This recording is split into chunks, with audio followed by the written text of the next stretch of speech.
Shalom, perkenalkan nama saya Marsha Monis dan pada saat ini saya akan membagikan kebenaran firman Tuhan untuk saudara-saudara. Sebelum kita mendengarkan firman Tuhan, kita berdoa. Mari kita satu dalam doa, kita berdoa. Tuhan Yesus, kami bersyukur untuk segala penyertaan Tuhan. Terima kasih untuk berkat Tuhan yang terus nyata dalam kehidupan kami. Pada saat ini Tuhan, ada kesempatan bagi kami untuk mendengarkan firman-Mu. Biarlah Engkau urapi hati kami, agar hati kami Tuhan terus tertuju kepada firman-Mu, dan ajar kami Tuhan untuk terus merendahkan diri, agar kami terus diberkati, dan nama Tuhan terus dipuji dan dimuliakan. Di dalam nama Tuhan Yesus, kami sudah siap dan rindu mendengarkan kebenaran firman-Mu. Amin. Saudara-saudara yang diberkati Tuhan, pada saat ini pembacaan kita terdapat dalam kitab Perjanjian Baru, tepatnya dalam kitab 1 Petrus pasal 1 ayatnya yang ketiga sampai ayatnya yang ke-9. Dan pembacaan firman ini akan saya bacakan untuk saudara-saudara. Firman Tuhan, pengharapan, iman, dan kasih. Ayatnya yang ketiga, terpujilah Allah Bapa dan Tuhan kita Yesus Kristus, yang karena rahmat-Nya yang besar telah melahirkan kita kembali oleh kebangkitan Yesus Kristus dari antara orang mati kepada suatu hidup yang penuh pengharapan, untuk menerima suatu bagian yang tidak dapat binasa, yang tidak dapat cemar, dan yang tidak dapat layu, yang tersimpan di sorga bagi kamu, yaitu kamu yang dipelihara dalam kekuatan Allah karena imanmu, sementara kamu menantikan keselamatan yang telah tersedia untuk dinyatakan pada zaman akhir. Bergembiralah akan hal itu, sekalipun sekarang ini kamu seketika harus berduka cita oleh berbagai-bagai pencobaan. Maksud semuanya itu ialah untuk membuktikan kemurnian imanmu yang jauh lebih tinggi nilainya daripada emas yang fana, yang diuji kemurniannya dengan api, sehingga kamu memperoleh puji-pujian dan kemuliaan dan kehormatan pada hari Yesus Kristus menyatakan dirinya. Sekalipun kamu belum pernah melihat Dia, namun kamu mengasihinya. Kamu percaya kepada Dia, sekalipun kamu sekarang tidak melihatnya. Kamu bergembira karena sukacita yang mulia yang tidak terkatakan, karena kamu telah mencapai tujuan imanmu, yaitu keselamatan jiwamu. Amin. Kebenaran firman Tuhan. Biarlah firman Tuhan ini terus memberkati saudara-saudara. Tema khotbah saya pada saat ini, saya beri tema yaitu hidup dalam pengharapan. Saudara-saudara yang diberkati Tuhan, hidup orang Kristen tidak pernah luput dari yang namanya tantangan atau cobaan hidup. Saya dan saudara-saudara pasti memiliki tantangan atau cobaan hidup yang berbeda-beda. Zaman sekarang banyak orang Kristen mengalami penyiksaan karena iman dan pemberitaan Injil yang mereka lakukan. Tekanan dan serangan datang dari berbagai pihak. Saudara-saudara yang diberkati Tuhan, bagaimana kita sebagai orang percaya dalam menghadapi situasi seperti itu? Tentunya dengan kita menaruh harapan kita kepada Tuhan. Saudara-saudara yang diberkati Tuhan, pengharapan apa yang diterima oleh orang percaya? Sekali lagi, pengharapan apa yang diterima oleh orang percaya? Yang pertama adalah pengharapan untuk menerima keselamatan. Pengharapan untuk menerima keselamatan. Ayatnya yang ketiga sampai ayatnya yang kelima. Kebangkitan Yesus dari antara orang mati memberikan jaminan bagi setiap orang percaya, yaitu sebuah kehidupan yang penuh dengan pengharapan, dan pengharapan yang dijanjikan Tuhan bagi setiap orang percaya adalah pengharapan untuk menerima keselamatan yang kekal. Saudara-saudara yang diberkati Tuhan, ayat yang ketiga, keselamatan kekal di sorga, pengharapan itu diberikan kepada orang yang dilahirkan kembali. Dilahirkan dari air dan roh. Ini cocok dengan apa yang Tuhan katakan kepada Nikodemus dalam Yohanes pasal yang ketiga, ayat yang ketiga, dan ayatnya yang kelima. Saya akan membacakan dalam Yohanes 3 ayat yang ketiga dan ayatnya yang kelima.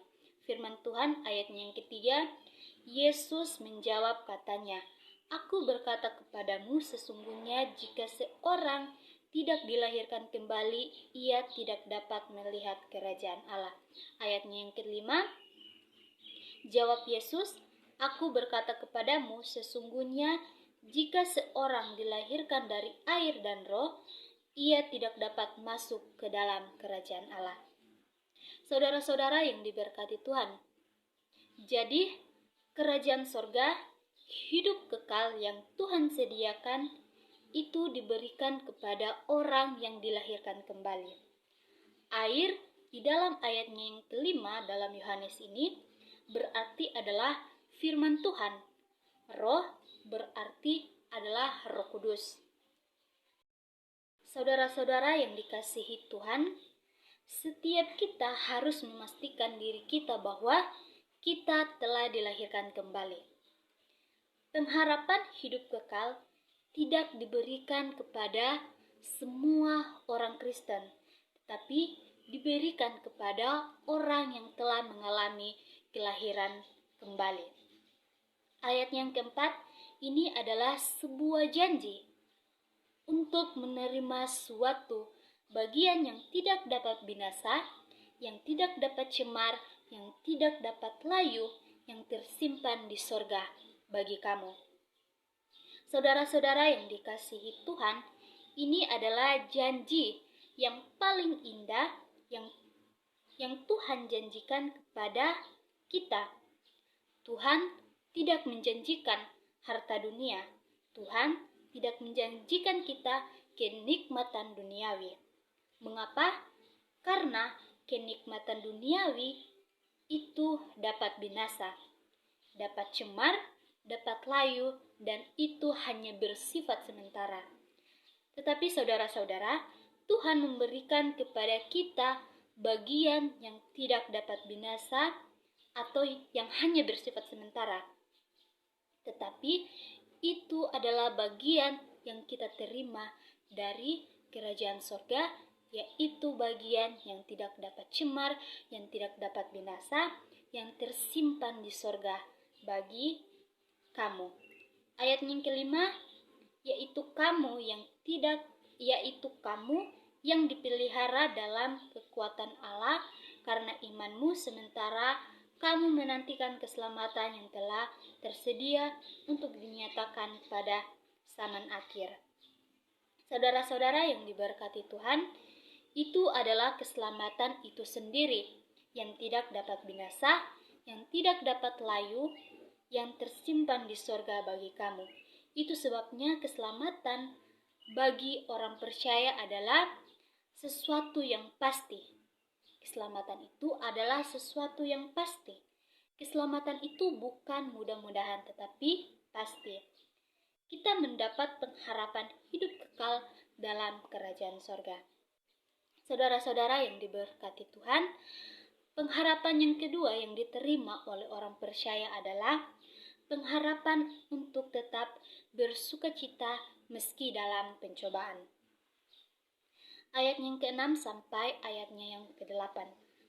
Pengharapan yang Tuhan berikan kepada orang percaya adalah pengharapan untuk tetap bersukacita meskipun di tengah-tengah pencobaan.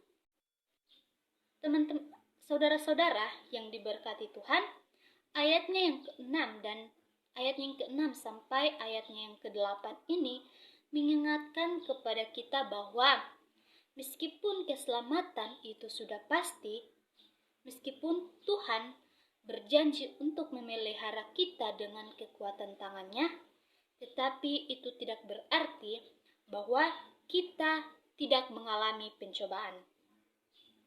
Tuhan masih mengizinkan pencobaan-pencobaan itu datang dalam hidup kita. Tuhan bukan mengizinkan pencobaan itu dengan tujuan yang salah, tetapi ada tujuan yang sangat mulia dari Yesus Kristus. Untuk itu saudara-saudara, bersukacitalah karena itu adalah suatu kepastian, keselamatan yang pasti. Sebuah hal yang pasti yang akan kita terima sebagai orang percaya. Untuk itu bergembiralah selama kamu masih hidup dalam dunia ini. Allah memelihara kamu dengan tangannya, tetapi yang harus kamu sadari, yang harus saudara-saudara sadari, sekarang ini kita banyak mengalami pencobaan, tetapi firman Tuhan di sini mengatakan kita harus tetap bersukacita. Tuhan tidak menjanjikan langit selalu biru. Kadang ada badai, kadang ada hujan, kadang ada petir, dan lain-lain. Tuhan tidak menjanjikan jalan kita selalu lurus, tetapi kadang Tuhan mengizinkan kita melewati jalan yang berlubang, jalan yang memiliki banyak batu-batunya.